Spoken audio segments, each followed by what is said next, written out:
Wait, Tom? Hold on! Tom? All right, I'm here. We're good. I wasn't pooping. I had a shower because I pooped.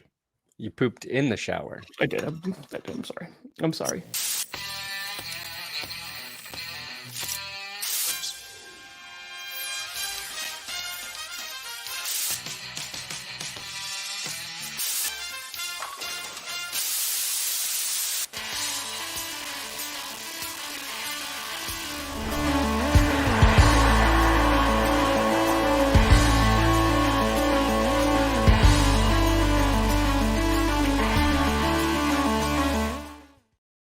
Oh, baby. We here.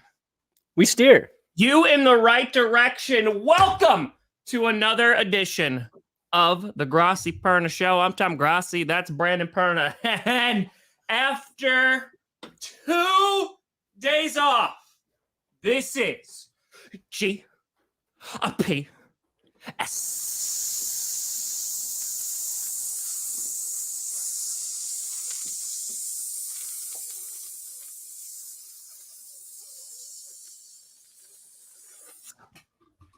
That sounded like the thing that sucks out the spit at the dentist.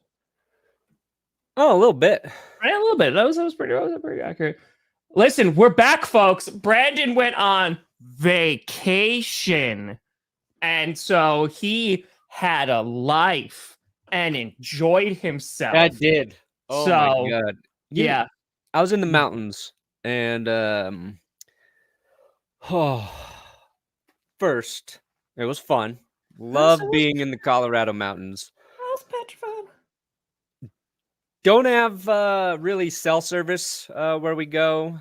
We stayed in a cabin where I could get Wi-Fi, but we weren't in that cabin very often. Had to kind of walk up 2 hills. So it's like a great way to detach, right? So you get into this mode of like detaching from everything. And I go back and forth between detaching and never wanting to be involved with social media or anything ever again. I'm like, you know what? It is so nice to not have to check Twitter every 5 minutes. Just be away from it. I get home, you start to acclimate into it. Yep. I'm still like, oh, I can't believe I'm at 24 hours later. I'm like, oh my God, I want to be in all of the football news all of the time. Yeah, dude. And so much happened while You I missed was a lot. there. You missed We a were lot. in a drought, and then the pipes burst, the rivers flowed, and I couldn't talk about any of it. Sean Payton just going up to Nathaniel Hackett and punching him right in his manhood, saying, "You're maybe the worst coach the world has ever seen. You should not be allowed to have a family. You should be in jail. And if it were up to me, I would put you on one of Elon's rockets and send you into outer space along with your little baby bitch boy, Aaron Rodgers. And I hate everybody in New York City and the Jets. And you know what? I also hate everybody in New Orleans, too. That's basically what I heard Sean Payton said when I was gone. Am I wrong? No, that's pretty much, you pretty much cover all of that. Yeah. Okay. Which is great because like you go away and then it was like a day or two later, Sean Payton comes out and says this. And everyone, we were on clickbait. I think it was 5. It was like, if only we knew a Broncos fan who could talk about this. Like it was your team in the limelight. And then, so I do want to get your thoughts on that because as you know, someone who, we listen to a lot of coach speak. We listen to a lot of football. It usually is just very general. There's no real critiques. Anytime there's like a flash of a critique actually aimed at a player or a coach, you're like, ooh, that's so spicy. And it's like, they need to work harder. And you're like, whoa! Sean Payton literally went in on Nathaniel Hackett. But the thing that really, everyone, it didn't surprise me at all.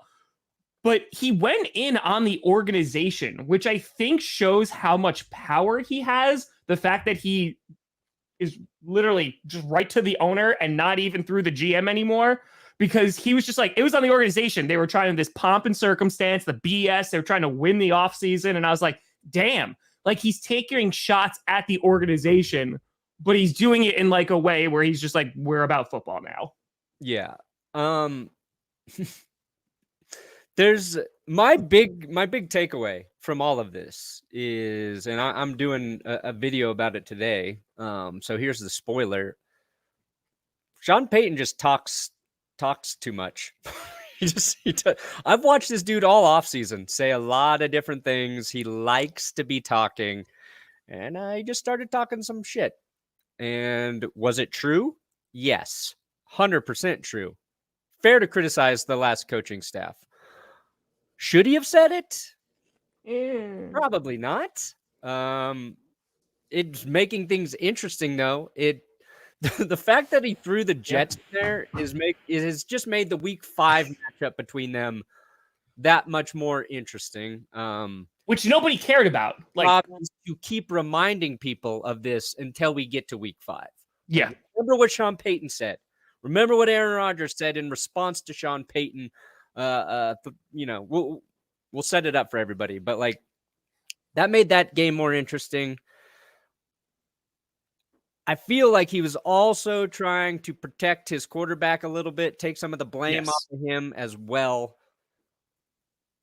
But when you also criticize the GM and the ownership, that you're right. Maybe he has a lot of power, or maybe he's just like, I can't fix this team. Let me blame these guys, and then maybe. Well, because that's because Billy Turner fire me if I keep talking trash about him. Because that's what Billy Turner said. Like, because he responded on Instagram. Billy Turner, who of course, former Packer, former Bronco, was there last season, who now is with Nathaniel Hackett in Jersey. Basically was like, looks like somebody's like preempting everyone of like how much of a crap show this is going to be. So it could be that too. Yeah. Oh, don't worry. We'll talk about JT. We'll talk about that whole saga because that's another one which is kind of like, that's bizarre. Wow. I don't want to say it's unseen, but it feels like I'm sitting there last night and I'm seeing these updates happen in real time. And it's so fascinating to see it play out on Twitter because it literally is. You get a report. Oh, Jonathan Taylor's back might be hurt. And Jonathan Taylor's like, nah, that ain't it. And like you just see it going in real time. It's like Irsay's tweeting out, which he shouldn't. Jonathan Taylor's tweeting out. You have these reports that are coming out. But we'll talk all about that. My question to you, Brandon, is do you like this? Is this something that kind of like gets you pumped up a little bit? Because you're like, hey, like cut the cord, like last year was whatever, and it's Sean Payton's team right now. Yeah, I mean, when I first heard it, I thought it was hilarious. And I was like, my instant reaction was like, yeah, talk more trash, please. Like, but I also like to watch things burn, right? The like very practical version of me is just not sold on Sean Payton. I think he's been a good head coach in the NFL, a very good head coach with Drew Brees. I think he's got a lot of work to do with Russell Wilson. I think he's maybe a little bit too confident and sure of himself at the moment because he's going into a situation where, yes, every offseason, Broncos fans believe there's a ton of talent on this team, and they underachieve. We've seen different coaches. We've seen different quarterbacks. We've seen Russell Wilson take the biggest drop a quarterback's taken basically ever, in my opinion, from like where he was to what happened last year. So I think Sean Payton's got a lot to prove. And when you eviscerate the previous regime, who was bad, he has to exceed expectations a ton, in my opinion. And I've given him a buffer in that, like, if Russell Wilson's bad this year, nobody's going to blame really Sean Payton. Correct. But now that he's said all that shit, if Russell Wilson's bad, it's like, you just said he's not bad anymore. That was like the other part of the quote, right? Yeah. That Russ didn't hit a wall. He didn't fall off. He still got it. It was bad coaching. So he's got to come in and prove that. And I think he put more pressure on himself, which is great. Like, you want your coach being the guy to absorb that. But like, I don't know, man. Like, he's usually a guy who says a lot of things words without saying anything. And he blamed him kind of like getting a little loose with the reporter that he trusts on. He had 2 lattes in the morning, just was shooting the shit. Yeah.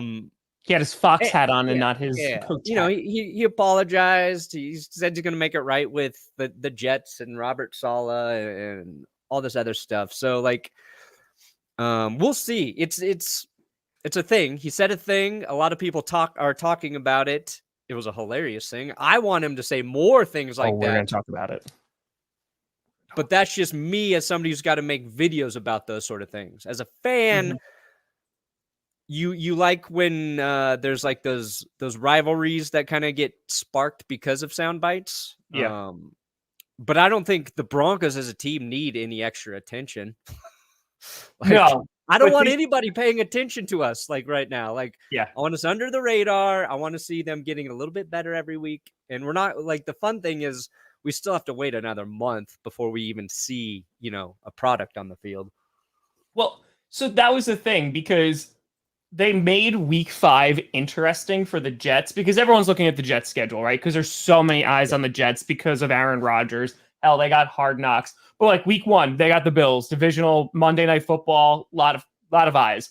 Then the next week are the Cowboys. Then the next week are the Patriots, right? It's Rodgers against Bill Belichick, like that. Then it's the Chiefs. And then they have the Eagles week 6. And week 5 is like, oh yeah, they're playing the Broncos. Now it's like 6 straight, like must-see games. Yeah. Maybe not the Patriots one. Like that's the only one I'm like maybe meh about, but it'll still be like there's storylines that are there. And now like there's even more attention. But as you said, and you bring up a good point about Russell Wilson, because he could have just said everything that he said and didn't change anything.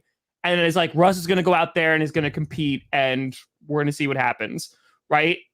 That would have, I feel like, lessened the expectations or the blowback on him if Russ is bad.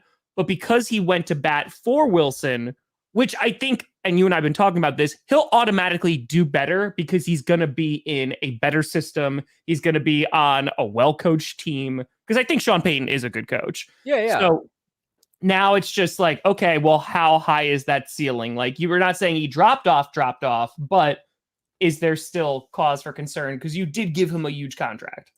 Yeah. So who's that? Who's Drew Lock? Who? What? Who? Where? How? But yeah, I'm curious. And just so everybody knows, like, so Sean Payton, but here's the timeline of events, right? He has an interview with USA Today. Mm-hmm.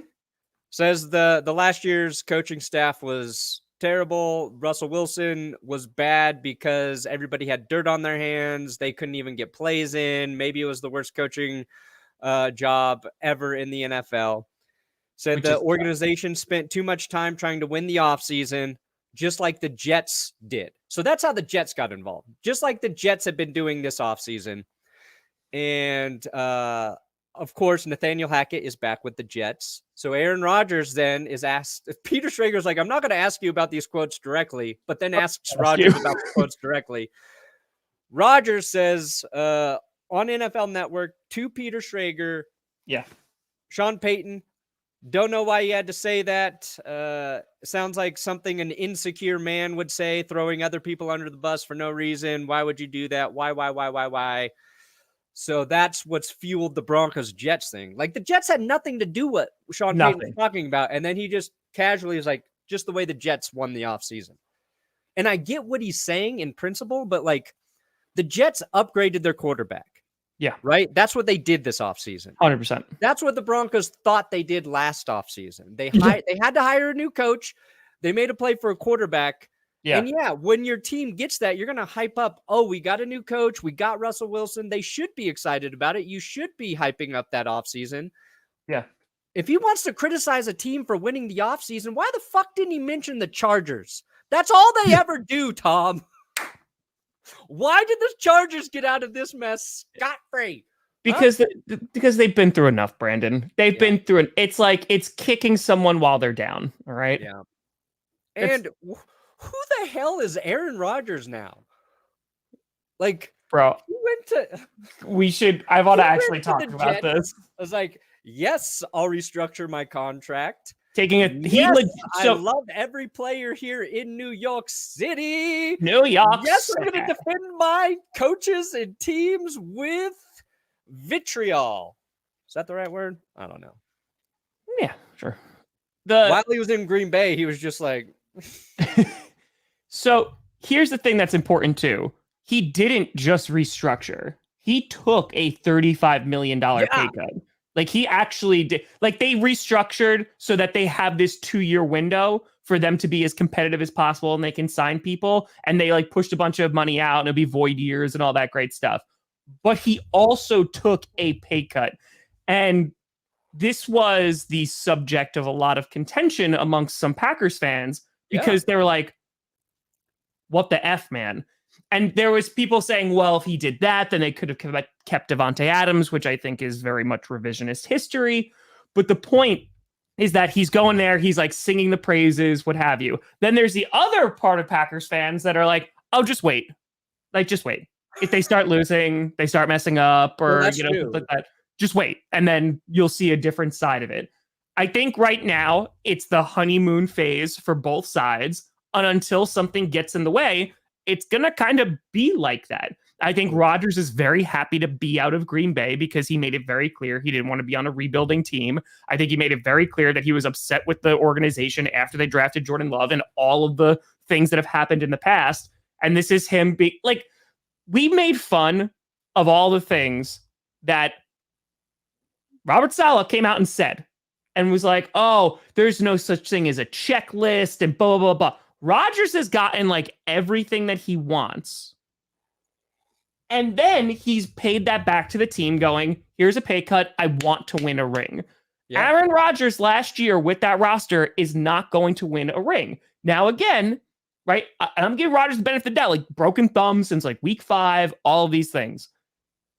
I'm very interested to see how long this is kept up if they start to struggle, because we just mentioned their schedule. It is not an easy schedule in those first few weeks. They're playing both contenders who were in the Super Bowl last year.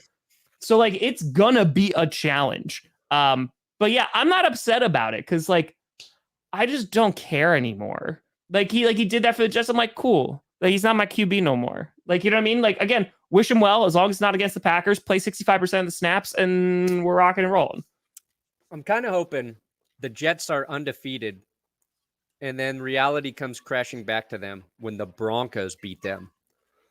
And that's the game that sets Aaron Rodgers on a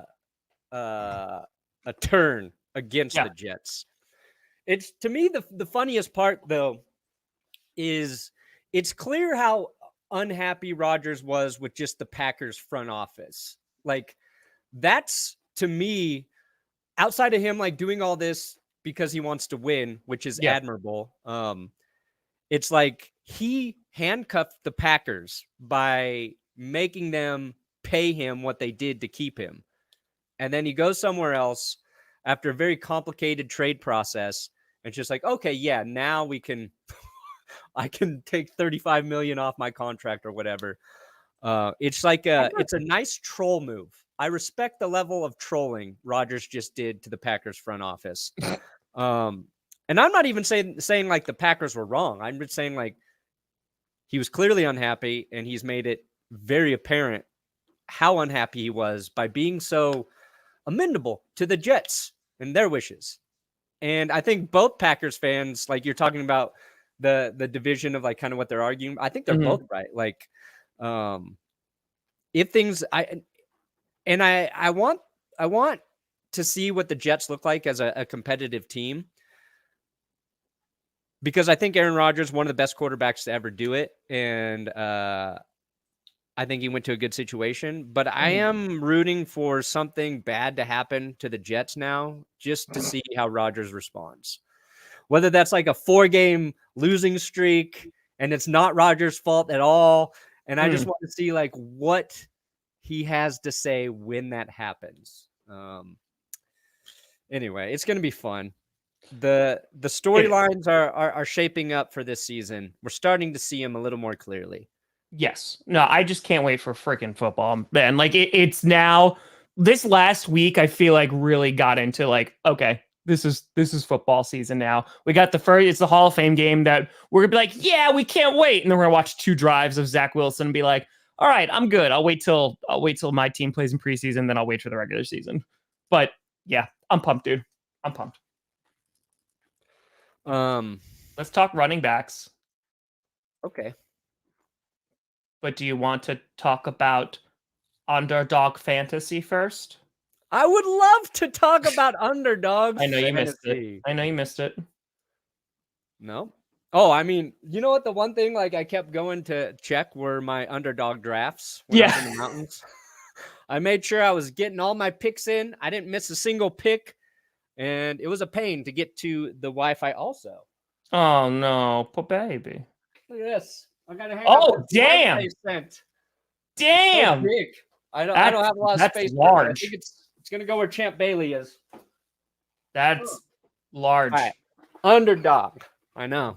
Can't believe I secured that name. Mm-hmm.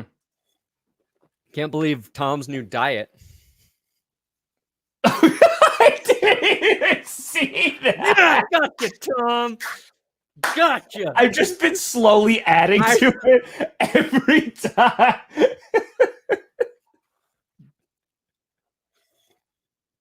There we go. Speaking of OnlyFans, did you see that? Put it on the ceiling. Put it on the ceiling. Put it on the ceiling. I want my cold, dead eyes to stare at you every time you wake up. Ooh. All right? I'm reading this comment. So do it. Do it. Do it. Continue. I was going to say that college player who was taking photos or videos of like other dudes in the football locker room and then posting them to an OnlyFans account. I'm sorry, what? Yeah. No, I didn't hear about this one. Yeah. I forget his name. I'll have to look into that again, but yeah, that was crazy. Anyway, Underdog Fantasy. We got 2 private drafts in the description. One's almost full. Oh, one's 11 out of 12. 2 12-person drafts. I joined the top one. Nice. Underdog Fantasy is a place where you play fantasy football. But it's a little different because they got the best ball format, which means you draft your team now and then they manage it all year long. There's no management. They just take your best score every week and tally that for you. There's the Best Ball Mania tournament, which is their big tournament. 15 million total prizes, 3 million to first place. So if you want to take some chances at trying to win that big money, do it there. They've also got weekly winners, which they just added. Same best ball format, draft now, draft in the summer. Keep an eye on injuries. That affects how you draft. But weekly winners pays out every single week during the season with first place up to $20,000. So I've been trying to do more weekly winners this summer because I want a chance to basically just try and put together teams that I think can win, be the best team that week. So there's different approaches to how you do it. And what's interesting, let me see here. Let me see if I can bring this up. Do it. One thing I wanted to talk about is... Let's give them something to talk about. Where's our little guy? Let's see here. How am I live? I like this format. The one where... This one? Where we're stacked on top of each other? Hot. Hot. Okay, so you've got... Oh, dang it, that's the wrong one. There we go. Right here, right? Like all fantasy things, you've got your ADP for you guys you're drafting, your average draft position. Right now, Justin Jefferson, first overall, Jamar Chase. Like no big surprises here in the top 10. What I suggest you do, see, average draft position, that's where people are drafting, right? That's where other people you're playing against are drafting. That doesn't mean that, one, obviously, like you can't predict exactly how these guys are going to do. But like Underdog, if you click down on this arrow, they give you your projection of what they think their points are going to be. $1. And those do not always correlate with the average draft position.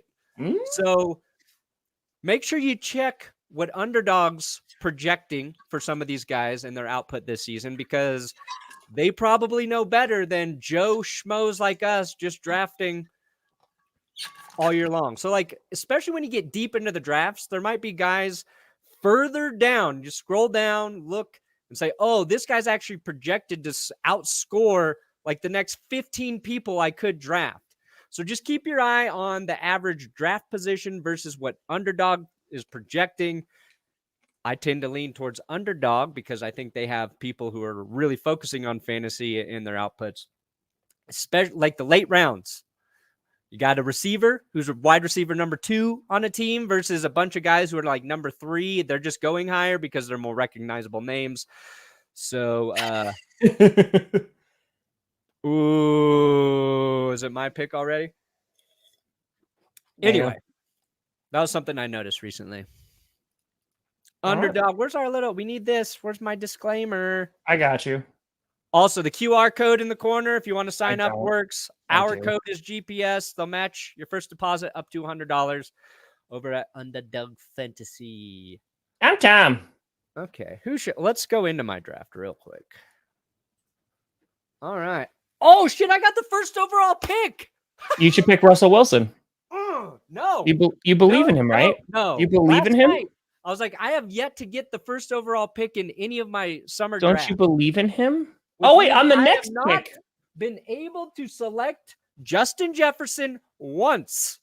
And now I got him. Oh, you got the number 2 pick, Tom. I just said I'm next. Well, I was yelling loudly about having Justin Jefferson. Okay. I picked. Who'd you take? Christian McCaffrey. McCaffrey. All right. Mm-hmm.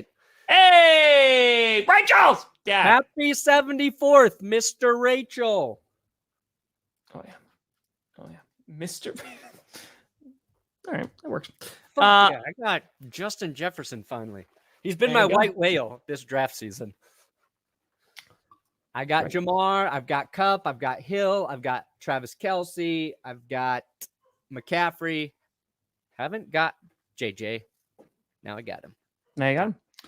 I want to talk about this absolutely insane story of Jonathan Taylor versus Jim Irsay or the Indianapolis Colts, which it really is. It's Irsay at this point, right? Like that's who he's going against. But there's so many layers to this because I feel like this is just a culmination of what's been building for a few weeks. Because you see all these running backs that we've talked about numerous times on this show, in which either they're free agents or they're not getting long-term deals or they're getting garbage money. Running backs are upset. They're having Zoom meetings together, which to like air their frustrations. There's not much they can do because the CBA that's there, and they didn't get changed for quite some time. So there's that. There's no incentive for the league. The market's at an all-time low for running backs. And then here comes Jonathan Taylor, who's been a part of this entire story, is obviously a running back, who participated on the Zoom call, who has been very outspoken, winds up meeting with the owner of the Colts, Jim Irsay, on his bus. They have a conversation, and a few hours later, it's thrown out there that Jonathan Taylor has requested a trade from the Colts. Following that request, you have Jim Irsay come out. Well, actually, let me rephrase. First, he tweets out some really weird crap. Well, but it wasn't a tweet, though. He talked about it. He had a quote in there saying if he died tonight and Jonathan Taylor was out of the league tomorrow, like the league would just keep on rolling, which I thought was weird, not just because of the entire quote, but why is he grouping Jonathan Taylor with him? He's like, if I die, Jonathan Taylor's out of the league tomorrow. Like, if I murder Jonathan Taylor and then off myself, will anybody even notice? Yeah, it's Thelma and Louise. So that comes driving the car straight for the cliff right now, which is odd. Then it comes out, and apparently it happened like a few days earlier that he requested a trade, but it came out after the meeting. Then Jim Irsay goes like, "We're not trading him. It's not happening." And now another story comes out in which apparently this was a source that Jonathan Taylor had some leftover back pain from a recurring issue in which it was rumored that the Colts could, if they wanted to, put him on a list that would make him sit out for the year. He doesn't get paid, and it wouldn't count as a contract year because right now he's in a contract. It wouldn't count as a contract year, so he would be on the Colts again next year. So, good God, it's a nightmare. Yeah. It's it's a no-win situation right now because the only thing that's going to happen is Jonathan Taylor has to come back and play on his contract for this year. He doesn't really have leverage in this situation because there's 2 years left on his rookie deal. Also, he's coming off an injury-riddled season, which statistically was his worst season as a pro. Rookie year, like 1,100 yards. Then he had that insane sophomore season. Last year, nothing went right for the Colts, and he wasn't healthy. So his production is not in a place where he, like, if he had a back-to-back insane seasons, he might have some leverage here. Sure. But at this moment, he doesn't. And I appreciate what like he's trying to do and what his agent's trying to do, and that's correct the running back market. Like asking for $16 million or whatever, which is like reported what he wants, which is close to what McCaffrey is getting for this season. They're trying to reset the running back market and get it corrected to help the other running backs moving forward. But I just don't think he's in a position where that he can do that at this moment. If it were next summer and he was on the last year of his deal, that's like a more fair time to be asking for an extension, trying to build your future with the team that way. Sure. But with 2 years left on the deal, coming off not your best season because of injuries, and the other thing that complicates this, right, is he was on the PUP list to start training camp. Yeah. Because he had his ankle surgery. If there's any evidence or documentation of a back issue with that. By the way, he tweeted out that there wasn't. Like Jonathan Taylor also doesn't have back pain. Yeah. That's what I'm going to be curious to see if they're really going to play this non-football injury card with him where we just won't pay you for this year. And then you'll come back and you'll have not added a year to your you will not use the year on your contract. You'll still have 2 and you'll play on that while also missing a season. I doubt if Jonathan Taylor's agent advises him to not play right now, he might need a new agent. Well, this is a new agent too, because that's some of it might too. Need an old agent. That's you might some need of the old agent agent as well. What? Here's the thing nobody's talking about though, where Jonathan Taylor's value is this season is helping a rookie quarterback develop. Correct. The most polarizing rookie of the top ones taken in terms of where he's at in terms of being NFL ready. So a great friend to Anthony Richardson would be having a healthy Jonathan Taylor to hand off to throughout the course of this football season. So who do you put that on, Jonathan Taylor or the Colts? And by the way, he's in his contract year, Perna. This is it. He's an unrestricted free agent next year because he wasn't a first round pick. This is year 4. No, this is year. Is this year 4? Yeah, because he was drafted in the 2020 draft. I'm 1 year off. Yeah, so he could have leverage here. He basically wants to play with some guarantees, right? And I understand from the Colts' perspective that it's hey, we don't want. I mean, the Colts. Let's be very brutally honest here. The Colts are just doing what every other team in the NFL is doing towards running backs. They're just getting more heat because Jim Irsay's tweeting through it.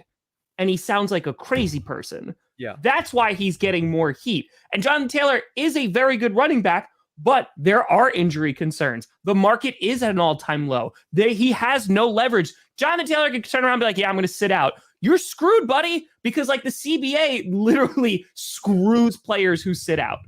So all of this coming together, and I agree with the running backs need to get paid more money. They are more valuable. I agree. But from the Colts perspective, there's no reason to. And so there is just this issue that's at the center of it where I just don't think they like each other, because it was also tweeted out yesterday.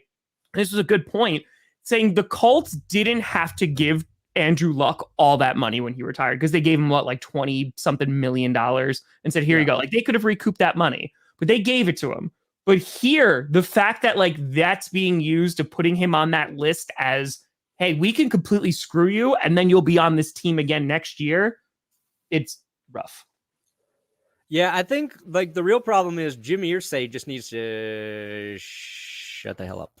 He just needs to shut up. He needs to not be dealing with this shit. Like, let your GM, Chris Ballard, who until like, maybe the last season or two, generally thought of as a very good general manager in the football world. The Colts also have been very cheap. Like they've always had a ton of cap space. Every offseason, like they're going to spend big, and then they work out all of these like cheap deals with different players. They even got like Phillip Rivers at $25 million a year, for his season. So they have not been overspending on players. Jim Irsay, I feel like over the last 2 years is required more, sought out more attention from the media, would want to be more vocal, more out there like Jerry Jones. And he's not the right guy for it. I don't think he should be talking to players. I don't think he knows what he's doing in that regard. Let your GM do all of that for you.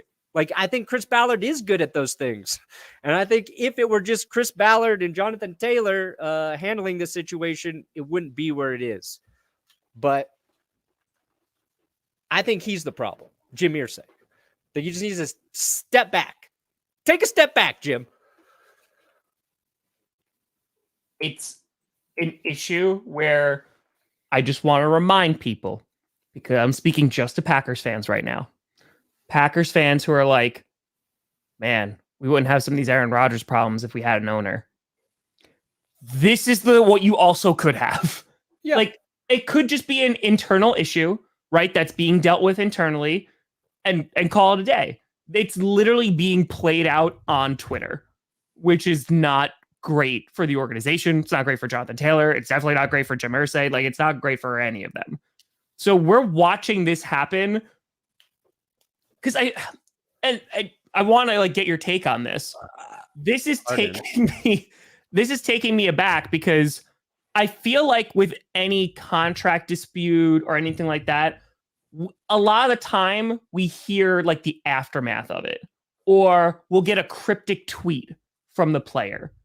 This is an owner and a player going at it on Twitter and just like subtweeting one another.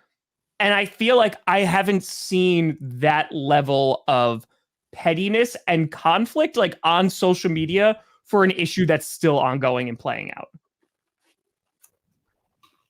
Yes. Because like Queen Williams, right? Queen, like there'll be guys who change their bio, they change their profile pic, they change their banner photo, they take the team name out of it. Everyone's like, oh! But here, like it is very intentional of just being like, nope, don't got back issues. And it's like, nope, you don't matter. Like it's just going back and forth.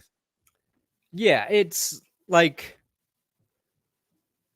the player can be unhappy. They can be vocally unhappy on social media. We know they're like trying to get a contract, trying to get money. If your owner just doesn't say anything and stays out of it, it's not as big of an issue. And that's why this is a bigger story than it probably should be right now. Like good owners, I was gonna say Robert Kraft, but like he doesn't talk about this stuff. And usually like Robert Kraft's not talking about like player issues like this because he's having intercourse with sex workers.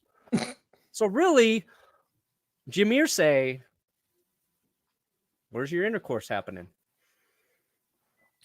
I think it's just more you see how involved some owners are, but it's also you can be involved. You don't comment on this stuff, or you say like, hey, we're working on it with him. That's ask Chris Ballard. He's spearheading it. That's why I'm saying subtweeting, because they literally are subtweeting at each other. Also, I have breaking news. Nobody's even talked about this. Oh boy. So NFL Network is replaying Aaron Rodgers' clip, and I noticed something. That's Aaron Rodgers' bicep. Oh, Jesus Christ. Looks like I would call that an injection site. Steroids. Aaron Rodgers is on the roids. Here we go. Visual evidence. What is that? A mosquito bite? Yeah, right. Is that a Johnson & Johnson jab? I can't. I frickin' can't. That actually looks really big, though. Yeah, it does. I noticed it. That looks like a large hole. So yeah, I don't know. Well, their offensive line took a huge step back. It really, really did. Yeah. But I just think that I don't know how this ends in a positive way. I think at the end of the day, if I was to make a bet on this, is that he plays for the Colts this year, and then that's it. And he's like, I'm done. What needs to happen for Jonathan Taylor is he needs to play. He needs to come out and he needs to play well early in the season to prove he's as good as he was in 2021. And once he's able to show that, then he'll have some leverage back. And that they have all season to get a deal done, right? Usually a lot of these extensions happen. Sometimes they happen before the season, right? When it's a player the team knows for certain they want, it will happen before the season. A lot of times the extensions happen during the season. Deals get done. And it's hard because Jonathan Taylor's production was down because he wasn't healthy last year. Okay. But it's the reason guys want money is because that's an injury prone position. So he's trying to get paid before maybe that shit happens again. But the organization needs to see that what he had in 2021 wasn't just an outlier season. You know what I'm saying? So he's got to play and he's got to show he just needs to come out in week 1, week 2, have 180 yards, 3 touchdowns, 150 yards, 2 touchdowns. And then the Colts will go we need this guy to succeed, to help our quarterback develop. It's the right time to have a really good running back for the Colts with Anthony Richardson, but he's just in a position where I feel like at this moment have the leverage. Yeah. I mean, so that's a thing too, because that transitions into that conversation because the Seahawks, they have a running back issue. Kenneth Walker, he's week to week because he's dealing with a groin issue. And their brand new guy, Zach Charbonnet, that's how I'm going to pronounce it all season. He's out indefinitely with a shoulder issue. So, I mean, we're about to see how important running backs are, but we all know, we know how important running backs are. It's just, they're not valued right now. It's just not there. It's a quarterback, wide receiver, if you're on the offense, left tackle league.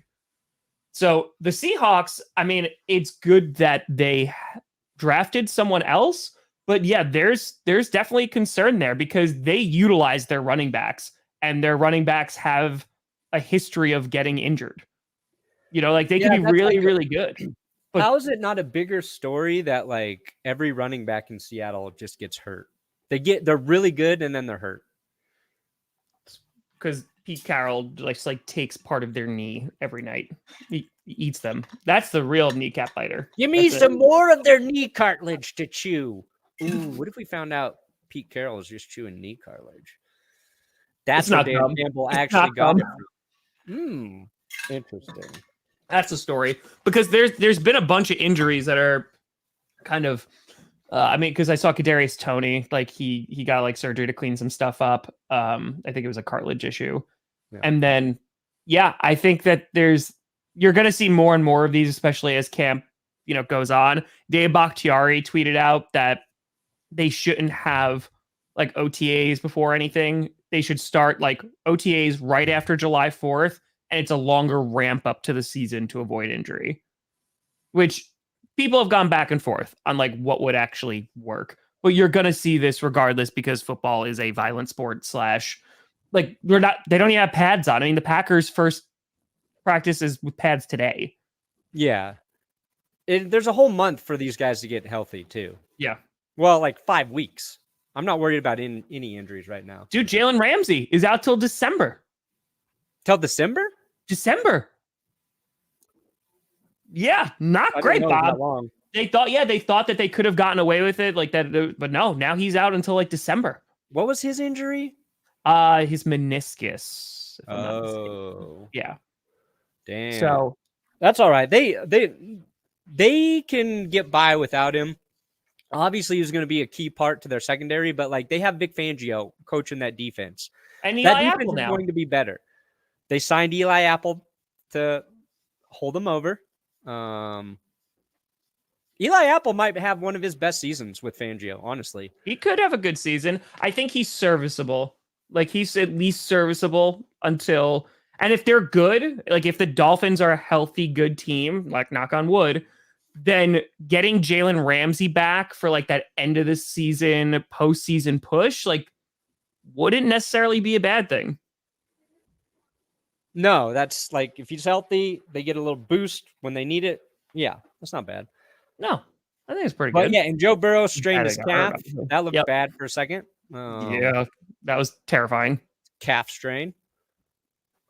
He's gonna miss a few weeks, but he'll be good to go. I'm trying to think. Somebody, I think it was like a former player, like quote tweeted the video of Joe Burrow saying like, "I'm pretty sure this is a calf strain," and I'm pretty sure that player did it after we all knew it was already a calf strain. I wish I could find that tweet, but everyone was a social media doctor when Joe Burrow went down. So no, yeah. Well, and like with Burrow though, he had the knee injury, so there's probably extra worry when you see him. Of course, they got to get rid of these carts at training camp. Like, only bring out that cart if the guy is like really, really hurt. Well, they do it because like they got the time to do it because it's his camp. Burrow could walk off on a calf strain. Trust me. You're just like trust me. Who else started off and it was fine? Who had the knee injury? Oh my God. It was the last show we did. We were talking about it could be bad, and then by the end of the show, it turned out he was okay. Oh, CJ Gardner-Johnson? Yeah, because it's non-contact, right? They carted him off, and it was like, oh God, get the carts out of there. The cart comes out, people are like, uh-oh. Yeah. It's the cart's fault. They're going to keep the cart. If they're going to keep the cart. Blame the cart. Of Joe Burrow, it is heavily rumored that he is going to be featured on season 2 of Quarterback, which every news I've heard about season 2 is just quarterbacks turning it down. Yeah. Like Lamar Jackson's like, nope. Tua, nope. Like there's a bunch of guys who are just like, I don't want to do it because like they're in your house. Like there is a level of privacy that you lose. Yeah. I thought there would be. Fields said no. I think Dak Prescott said no. Tua, you're right. Like, I don't know. All the interesting guys that I'd kind of want to see are like, nah. Yeah, I don't know, man. I don't know. But I think getting Joe Burrow on there is going to be enough of an attraction. And I mean that on every sense of the word. Star, and then a couple assholes. They literally could get anybody. It will not matter. They just need to make it the Kirk Cousins show. Honestly. No, they don't. They don't have to. They don't. I saw Patrick Mahomes getting paid by Walmart. That one honestly doesn't hurt as much as when Coors Light paid Patrick Mahomes. Oh, Coors, Walmart. Come on, have some respect, Broncos owners. Like, why would you allow that to happen? It's bullshit. It's tragedy. Oh boy. I'm sorry. Because you put Joe Burrow on there because Joe Burrow also... I was having this conversation. So, did you finish Quarterback or no? No, I've only watched 2 episodes. Okay. So, I finished it. I did not see that. I didn't see Marshall Faulk killing Kirk Cousins. That's usually the other way around. Kirk Cousins is killing people. Yeah. But... the reason, so you watch the first 2 episodes and you're like, yeah, it's good. Like, it's solid. Like, you're like, I already know a lot of this about these other guys and things like that. it really is a good show for people who are like more like casual viewers of football. Like, I feel like that's a great way to introduce people to football. And you get a name like Joe Burrow on there, who there are fans who are literally Bengals fans, and there's a good chunk of them because of Joe Burrow. It's going to do really, really well. Yeah. And not to like mention like a huge audience like from LSU, right? Yeah.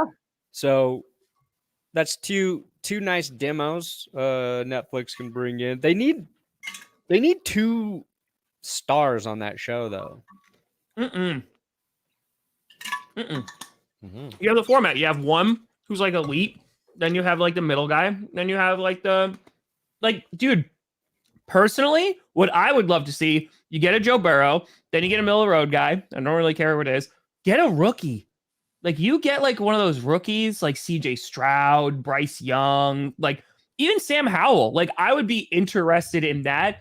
And then what's likely going to happen is they'll just axe him like they did Marcus Mariota 3/4 of the way through the season. But spoilers. But yeah, like they literally just like don't have Marcus Mariota in like the last like 2 episodes, which makes sense because they didn't make the playoffs or anything, and plus he leaves. But apparently Matthew Stafford said no as well. Like, he would have been interesting. Yeah.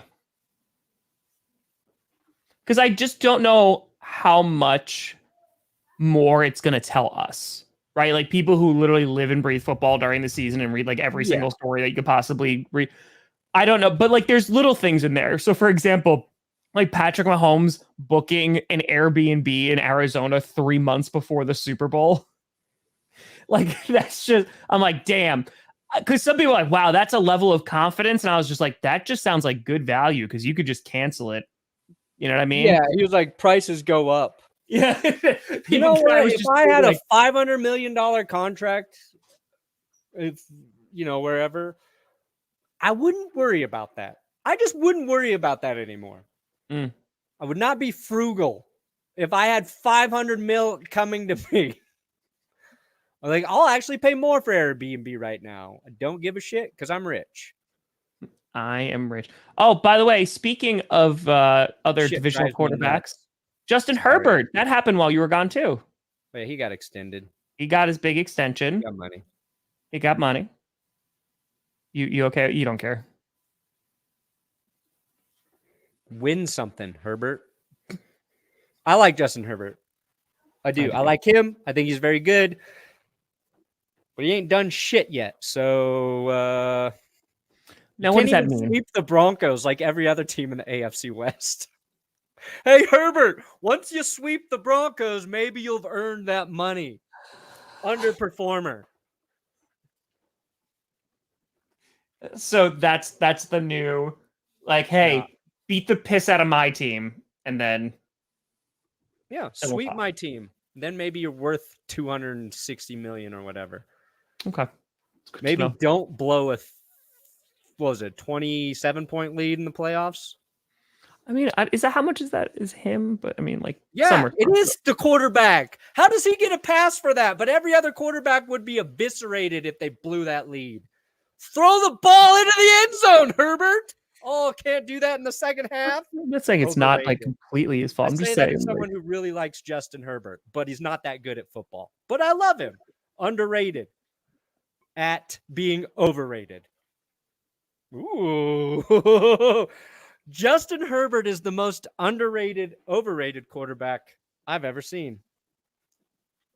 People love him, and he hasn't done shit. He's good, dude.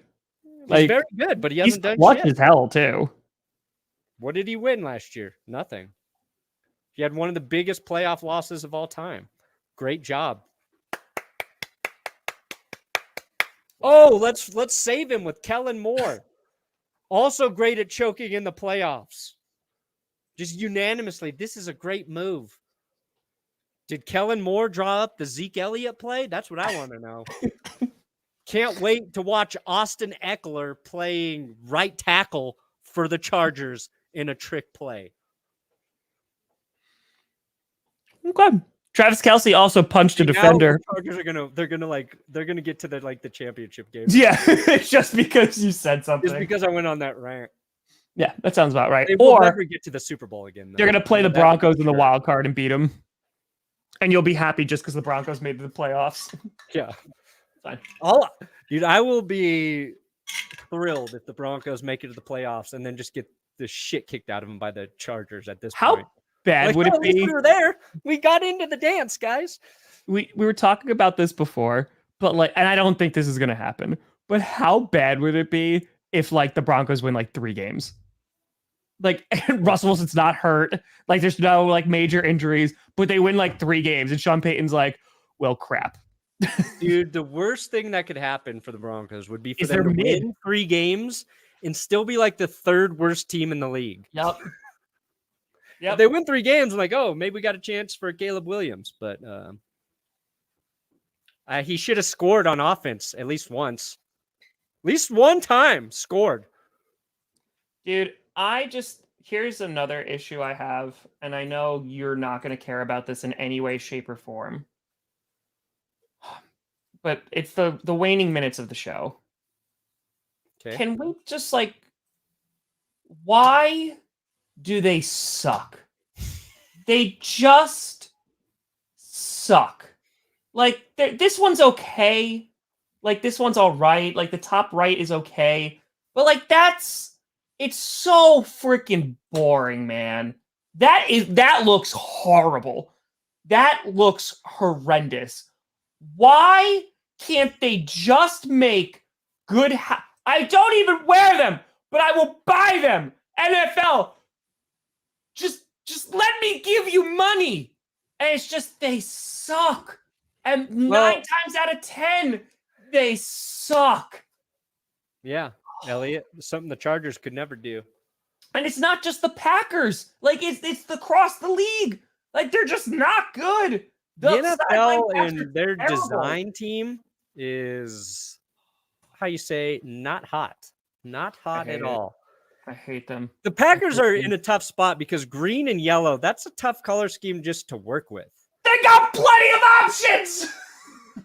It's hard to make green and yellow cool. It really is. A lie. Yeah, that also happened. Jonathan Garvin, who they drafted late as an edge rusher, and then he switched over and was trying to be a linebacker. And it was his birthday. And then they wished him a happy birthday, and 3 hours later released. So that was rough. Law offices. Yes. Pick it up. Hello, law offices. Speaker. Hello? Speaker. Hello? It might take a minute. No? They hung up. Damn. Guess they don't know that I am actually a YouTube lawyer. Oh, hamburgers. Law and Order Sports. Come at me, law offices. They do. They do suck. The hats suck. The hats suck. They do. They suck. It just makes me disappointed. I'm just come on, I want to get cool hats that I don't have any room for. And I'm never going to wear. You don't even wear hats. No, but I put them on my wall. And they look good. So. Who needs hats when you got giant Underdog? That thing is massive. Yeah, I have no space. That thing is massive. It looks really good. Is it distracting? They want me to do the show with it on my lap. No. Just plug it in. In the contract, I said I would do it. So. You just have to plug it in, though. Yeah. It's got to be plugged in. Hold on. Plug it in. Let's light this. Let's fire it up. Light that sucker up right there. Do that. Quick question. Did my shirt from 30 and 30 Buffalo make it?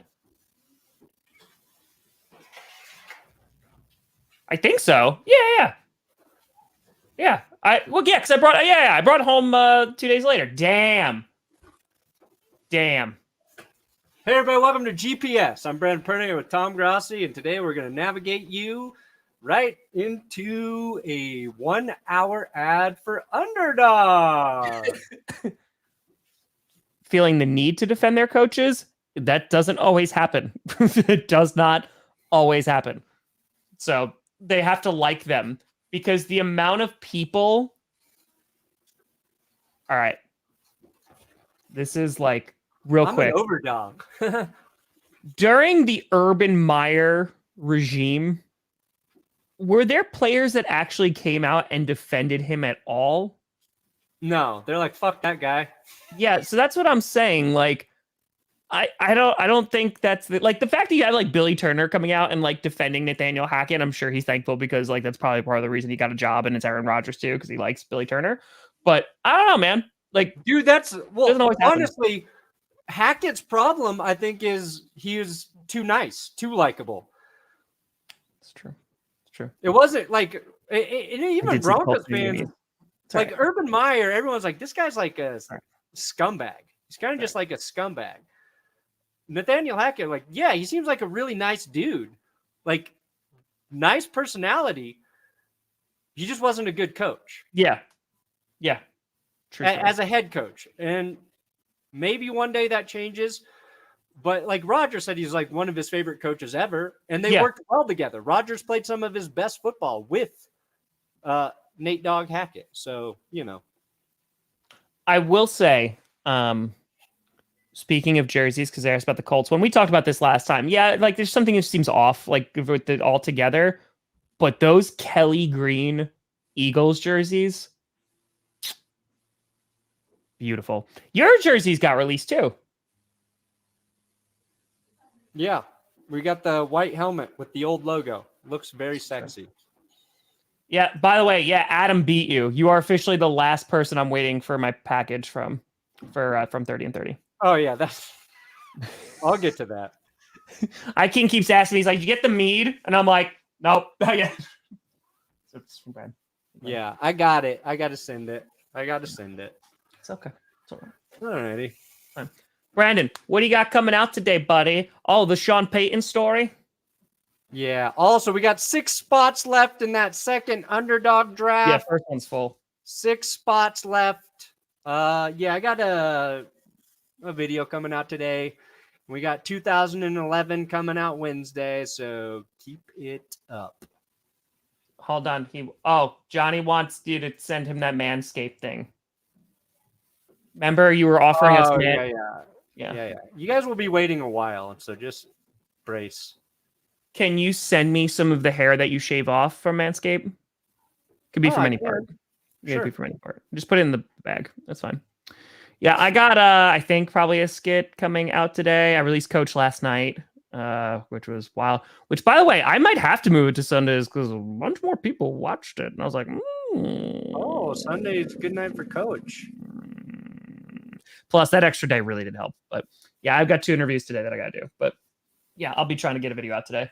And no, rankings are coming out this week. Rankings. They are going to happen. I'm going to make them happen. Wow. So, that's it. Well, folks, thank you so much for watching. I'm Tom Grossi. That's Brandon Perna. This is GPS. And you have been navigated. And you've reached your destination.